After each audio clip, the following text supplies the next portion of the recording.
ప్రియమైన వార్లారా, యేసుక్రీస్తు నామమున మీకు నా శుభాకాంక్షలు. ప్రభు అయిన యేసుక్రీస్తు మీ మీద చాలా ప్రేమ కలిగి ఉన్నారు కనుక సంతోషంగా ఉండండి. ఆనందంగా ఉన్నారా? ఏదో ఒక విషయం మిమ్మల్ని బాధించుచున్నదా? మనసులో దుఃఖముతో నిలుచున్నారా? దేనికి భయపడకండి, వాటన్నిటినీ దేవుడు మార్చేస్తారు. లోకంలో ఉన్నప్పుడు ఇవన్నీ వస్తాయి. ఎందుకంటే మనకొక శత్రువు ఉన్నాడు. చూడండి, సాతానుడు. వాడు గర్జించు సింహము వలె తిరుగుచున్నాడట. దేవుని పిల్లలు సంతోషంగా ఉండడం వాడికి ఇష్టము లేదు. మనం ఎప్పుడు దుఃఖంతో ఉండాలి, విచారంతో ఉండాలని వాని ఇష్టము. దేవుడెప్పుడు మనల్ని సంతోషంగా ఉంచుటకు ఇష్టపడుచున్నారు. అది వానికి ఇష్టమే లేదు. వాడేదైనా చేస్తూ ఉంటాడు. అయితే దేవుడు మనతో కూడా ఉన్నాడు కదా, కనుక ఎందుకు భయపడాలి? ఈ దినం దేవుడేం చెప్తున్నాడో తెలుసా మీకు? నహూము 1వ అధ్యాయము 13వ వచనములో, వారి కాడిమ్రాను నీ మీద ఇక మోపకుండా నేను దాన్ని విరగొట్టుదును, వారి కట్లను నేను తెంపుదును. ఈ సాతాను ఉన్నాడు కదా, సాతాను శత్రువు మన మీద పగబెట్టుకుని మీకు దుఃఖము కలుగజేసి, మీకు భయమును కలుగజేసి స్తంభింపజేయవలనని అనుకుంటున్నాడు. వాడు కాడిమ్రాను మోపుచున్నాడు. కాడి అంటే తెలుసు కదా, ఎడ్ల బండిని తోలుటకు ఎడ్ల మెడ మీద ఉంచుతారు కదా, అదే కాడి. ఆ కాడి మెడ మీద పెడితే అవి ఎటూ తిరగలేవు. సాతానుడు కొన్ని కాడిమ్రానులను మీ మీద ఉంచాడు. భయము అనే కాడిమ్రాను, దిగులు అనే కాడిమ్రాను, తర్వాత కలత అన్న కాడిమ్రాను, డిప్రెషన్ అనే కాడిమ్రాను, తర్వాత బలహీనత అనే కాడిమ్రాను. ఈ విధంగా ఏదో ఒక కాడిని ఉంచి భయంగా ఉన్నది, బలహీనతగా ఉన్నది, నీరసంగా ఉన్నది, కలవరముగా ఉన్నది, డిప్రెషన్గా ఉన్నది, అది సాతానుని కాడి. అది మీ మీద నొక్కి నొక్కి మీ సంతోషమును చెడగొట్టును. దేవుడు చెబుతున్నాడు, ఆ సాతానుని కాడిమ్రానును నేను విరగొట్టెదను. ఈ దినము మీకు విడుదల. భయం నుండి, డిప్రెషన్ నుండి, కలవరము నుండి, బలహీనత నుండి విడుదల. ఆ కాడిమ్రాను విరగొట్టెదను, మీ కట్లను తెంపెదనని చెబుతున్నారు.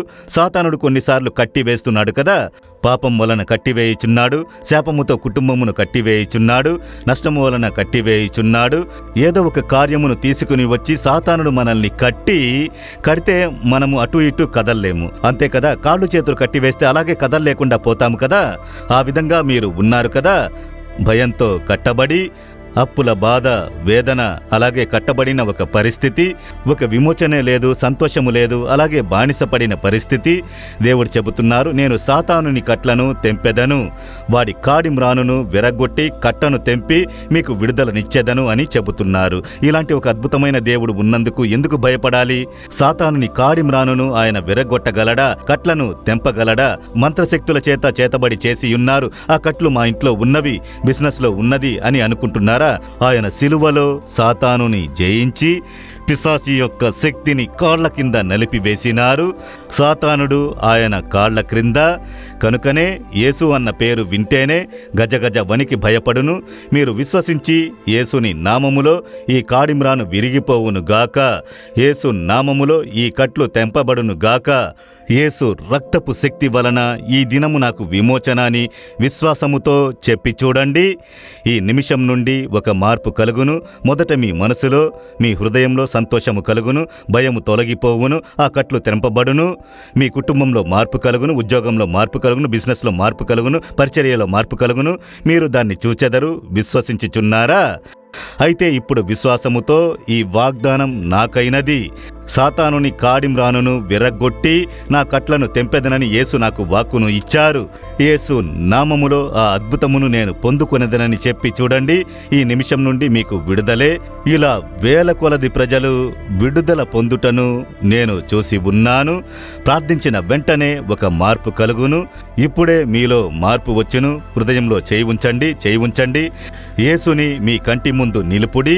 ఆయన సిలువలో సాతానుని జయించినారు, విజయం సాధించారు. దాన్ని విశ్వసించండి. కళ్ళు మూసుకుని, నజరేయుడైన యేసు నామములో నా కట్లు త్రెంచబడిపోవును గాక, సాతానుడు నా మీద ఉంచిన కట్లు త్రెంపబడును గాక, సాతానుడు నా మీద ఉంచిన కాడిమ్రానులు విరిగిపోవును గాక. యేసు కాడిమ్రానులను విరగ్గొట్టి కట్లను తెంపెదనని వాక్కునిచ్చితిరి. నేను దాన్ని విశ్వసించుచున్నాను. నజరేయుడైన యేసు నామమున సాతానుని యొక్క కాడిమ్రానులు విరిగిపోవును గాక, కట్లు త్రెంచబడును గాక. భయములు, కలతలు, నీరసములు, బలహీనతలు, వ్యాధులు, నష్టాలు అన్నీ తొలగిపోవును గాక. యేసు నామములో విడుదల, యేసు నామములో. Amen, amen.